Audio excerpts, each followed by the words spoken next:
Startuprad.io, your podcast and YouTube blog covering the German startup scene with news, interviews, and live events. Hello and welcome everybody. This is Joe from Startuprad.io, your startup podcast and YouTube blog from Germany, Austria, and Switzerland.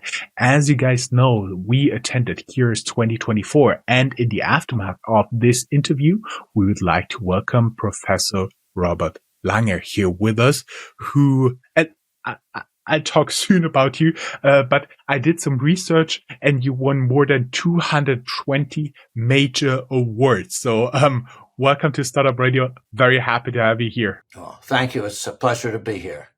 Your schedule has been a little bit tight at the event, so we're doing this in the after the real event remotely. I believe you're joining from Boston. That's correct. Yes. We are honored to have you here. You are officially Professor Robert Samuel Lange Jr., a renowned biotechnologist, chemical engineer, and inventor who is distinguished institute professor at MIT. You are holding over 1,400 patents. That's crazy. You're the most cited engineer in history and have been instrumental in founding more than 40 biotech startups, including Moderna. You've done groundbreaking work in drug delivery systems and tissue engineering, and that has earned you more than 220 major awards, including the U.S. National Medal of Science and the Queen Elizabeth Prize for Engineering.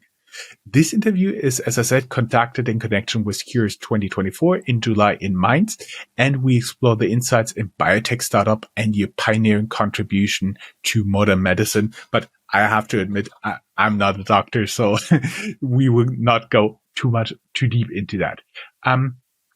Given your extensive involvement in the biotech sector, how do you perceive the current landscape for biotech startups in Europe compared to the US?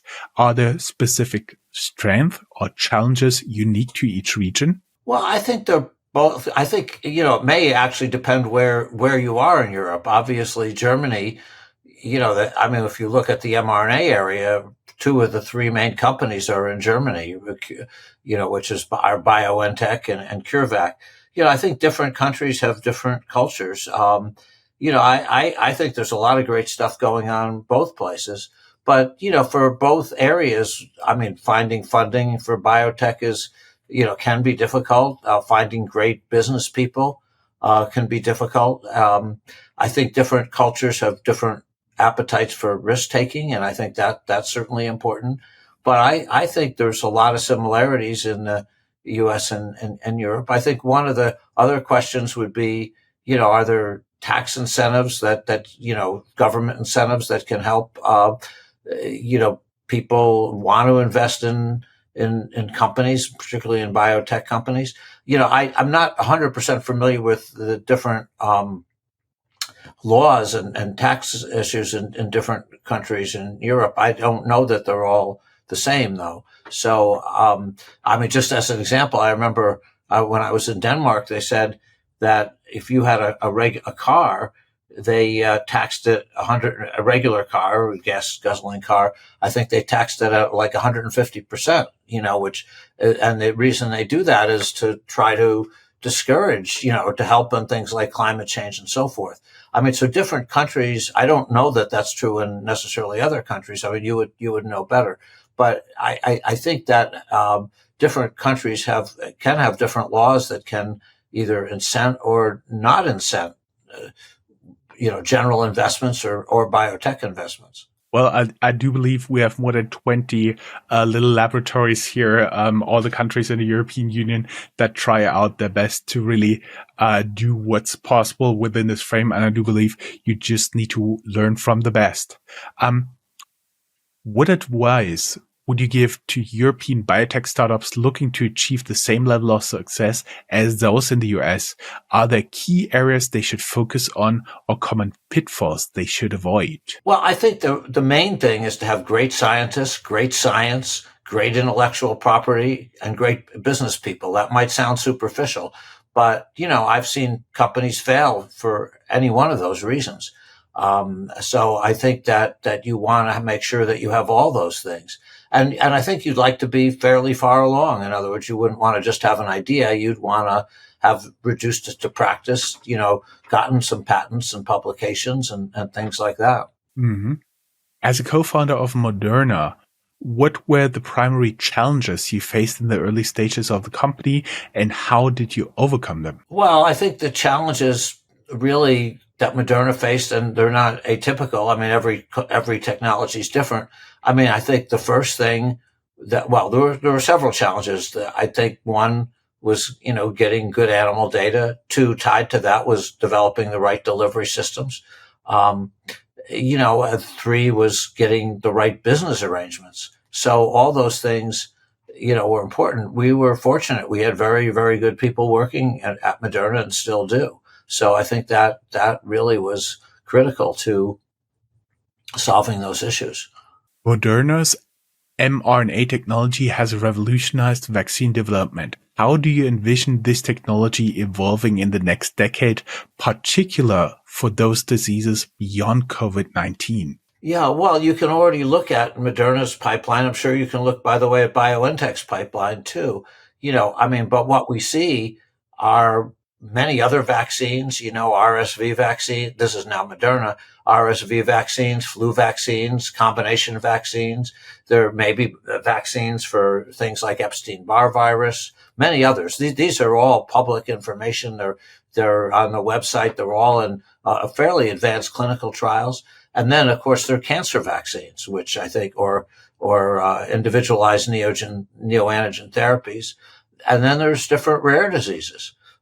So I think there's so many different things that are coming about. And already there have been a number of approvals, and I expect we'll see a lot more. With your significant experience in drug delivery systems, what advancements are you most excited about currently, and how might they impact the future medical treatments? Well, we're doing a lot in our own laboratory. Some of it's aimed at new nanoparticles that can target specific cells in the body. Some is aimed at trying to get through barriers, like could you ever take these drugs orally, or could you get them to the brain? So there are really a lot of different types of challenges that we've worked on: pulmonary delivery, vaginal delivery for women's health. We're doing a lot with the Gates Foundation for people in the developing world, where we could make what I'll call self-boosting vaccines, so you wouldn't have to go back for a second injection. We're also doing a lot on pills that you could swallow and maybe only have to do it once because they would last a week or a month or longer. But you answered already a part of this question, but I didn't know your answers up front. So let me still ask the question. Maybe we can discover a new aspect here. What role do you believe governments and private sector partnerships should play in advancing biotech engineering innovation, especially in the context of startups? Well, I think so. A couple things. First, the government. The government can do, of course, a lot of things. In the United States, we have the NIH, which is a great organization, and they not only do research themselves, they fund research at different academic places. We have the FDA that regulates these things and so forth. I think that what I would say is, from the NIH, we get the basic research being done that often leads to these companies. So I think that's very important.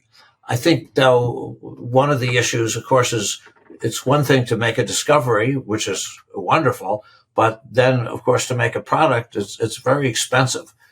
So I think different kinds of tax laws, can play a big role. The United States sometimes is very concerned about pricing. Of course, that sometimes causes a problem. Because, investors who put the money in, they have a choice. Should they invest in the next Facebook or the next Moderna? And when there's a lot of criticism about prices, well, it's pretty clear what they will do. And that's why I think, there were very few places Moderna was the only one in the US. And like I say, there were two in Germany. So I think that the government can do many, many things, positive or negative, to influence the development of new medicines. Sometimes there's also agencies like ARPA-H or DARPA in the United States, which also can be very helpful in young companies getting funding and things like that. Mm-hmm. I see. Diversity is a crucial element in problem solving. Can you elaborate how diversity has played a role in your teams and research outcomes at MIT and within the companies you founded? Yeah, well, I'd rather not have adversity, but on the other hand, it's hard to do research and not have it. I mean, to me, research, is a very exciting thing. But I think when I look at what I've certainly done career-wise, I've failed many, many more times than I've succeeded.